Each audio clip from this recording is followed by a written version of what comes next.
Okay, so this was all about the linear one. Now for the non-linear SVM, we have quadratic. Quadratic is subset of the polynomial, you might have guessed. So this is that, the, the kernel for the quadratic, and it has something called gamma. So gamma is like, it defines how boundaries are created. So the higher the value of gamma, the complex the boundaries will be, and the complex the model will be. It will take more computation to predict for the prediction. Now let me just stupidly put the image because I want to get things done ASAP.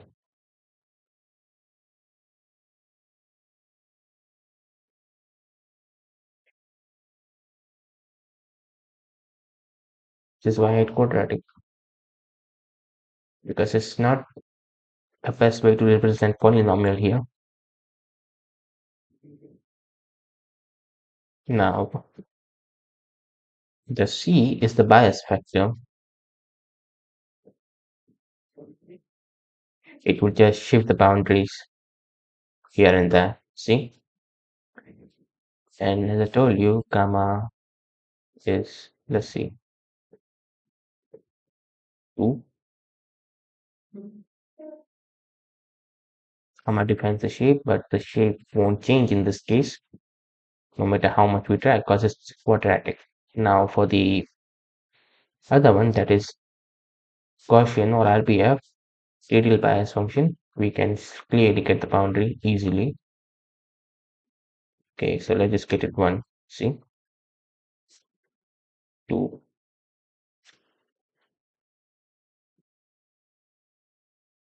So that was that. By the way, we don't use polynomial or the quadratic functions kernels because RPF is considered better than them. Because in RPF we only have one hyperparameter, while in quadratic we have two, that is C0 and gamma. C0 can be considered as, well, get it. Now we have sigmoid. Sigmoid here, as we can see, is not good for the given class because it uses 10. Let's try to add some more points to make it clear.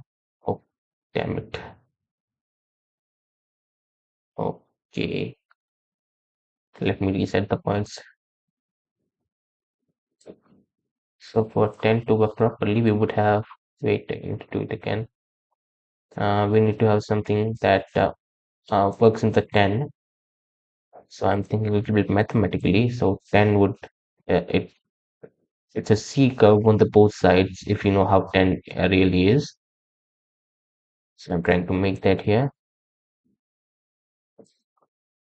Okay.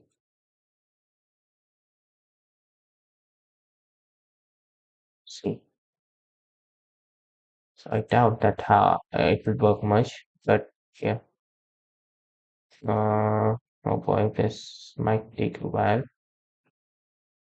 Hmm.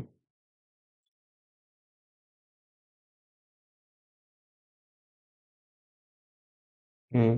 Sorry. So we can get the particular shape that I want to show you, but it's something like, it's like C in the both ways, but it's hard to get here. Anyways, this was all about the SVM, and goodbye.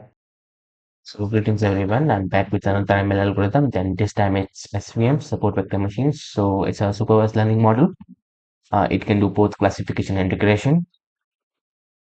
So the applications of that is text classification, image classification, spam detection, and writing identification, and gene expression analysis, etc., etc., etc.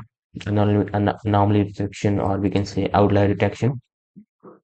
So as I told you, it's a supervised learning method. So what it does, it creates a hyperplane. Hyperplane can be a line or a plane in higher dimensions. So hyper, hyperplane is nothing but something that separates the shape that separates both the classes, all the classes. So it's something like this. So L2 here is the hyperplane, L1 and L3 are margins. We will talk about margins later on. So this is the linearly classified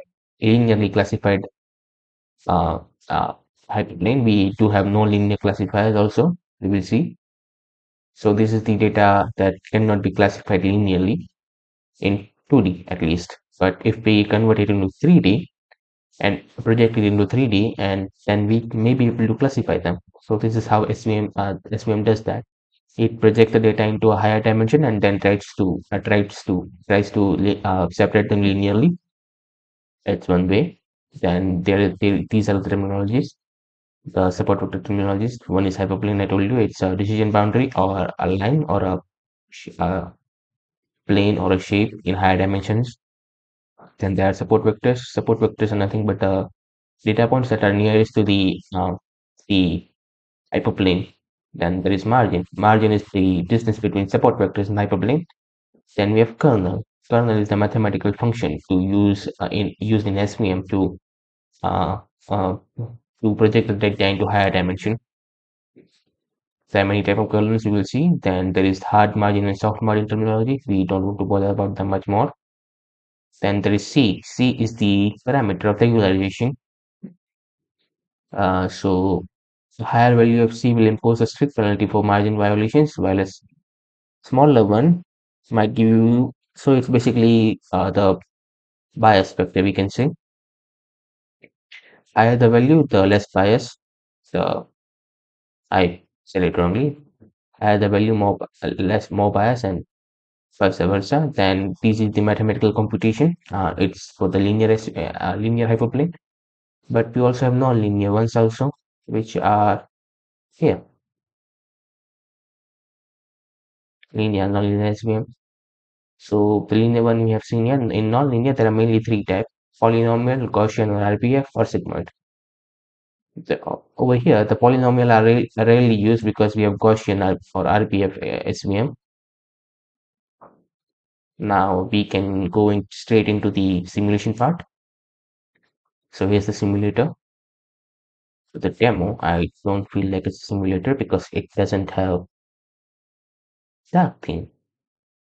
Well, let's just highlight the support vectors first. Now we will put the data. The worst part of doing this sort of videos is plotting data like this. They can give us some way to input examples. Oh boy.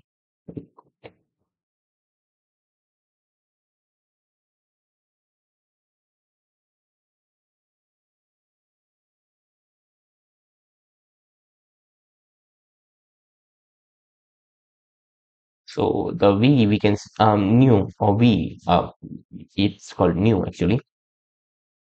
It's C here. So it defines the boundary between hyperplane.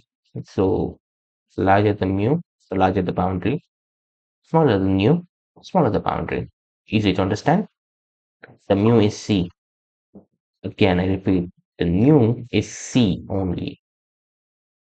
The C0 is bias factor, and this is gamma.